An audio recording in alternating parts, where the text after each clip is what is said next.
Number 1 ആരോഗ്യ കേരളത്തിലെ surgery ICU പ്രവർത്തിക്കുന്നത് മുണ്ട് കെട്ടി മറച്ച്. തിരുവനന്തപുരം മെഡിക്കൽ കോളേജിൽ മാർച്ച് 17 ഉണ്ടായ തീപിടുത്തത്തെ തുടർന്നാണ് താൽക്കാലിക ICU മുണ്ട് കെട്ടി മറച്ച് പ്രവർത്തനം ആരംഭിച്ചത്. ഗുരുതര പ്രതിസന്ധിയാണ് എന്ന് ചൂണ്ടിക്കാട്ടി മെഡിക്കൽ കോളേജ് സൂപ്രണ്ടിന് വകുപ്പ് മേധാവി കത്തയച്ചു.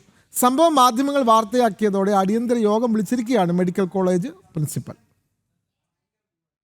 തിരുവനന്തപുരം മെഡിക്കൽ കോളേജിൽ തീപിടുത്തമുണ്ടായി 1 മാസം പിന്നിട്ടിട്ടും ICU പ്രവർത്തന സജ്ജമായില്ല. തുണി കെട്ടി മറച്ചാണ് താൽക്കാലിക ICUകൾ പ്രവർത്തിക്കുന്നത്. ഗുരുതര പ്രതിസന്ധിയെന്ന് ചൂണ്ടിക്കാട്ടി വകുപ്പ് മേധാവി മെഡിക്കൽ കോളേജ് സൂപ്രണ്ടിന് കത്തയച്ചിട്ടുണ്ട്. ICU ഉടൻ പ്രവർത്തനക്ഷമമാകുമെന്നാണ് ആശുപത്രി അധികൃതർ അറിയിക്കുന്നത്. മാർച്ച് 17-നായിരുന്നു തിരുവനന്തപുരം മെഡിക്കൽ കോളേജിലെ മൾട്ടി സൂപ്പർ സ്പെഷ്യാലിറ്റി വിഭാഗത്തിൽ തീപിടുത്തമുണ്ടായത്. ഇതിന് പിന്നാലെ രോഗികളെ താൽക്കാലികമായി സജ്ജീകരിച്ച ICUയിലേക്ക് മാറ്റുകയായിരുന്നു.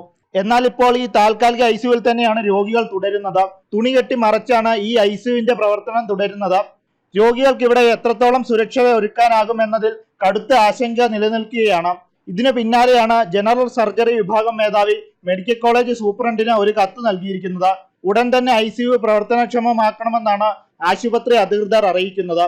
മാധ്യമങ്ങൾ വാർത്തയാക്കിയതോടെ അടച്ചിട്ട ICU വാർഡുകൾ തുറക്കുന്നതുമായി ബന്ധപ്പെട്ടുള്ള ചർച്ചകൾ തിരുവനന്തപുരം മെഡിക്കൽ കോളേജ് പ്രിൻസിപ്പലിന്റെ നേതൃത്വത്തിൽ അടിയന്തരമായി നടക്കുകയാണ്.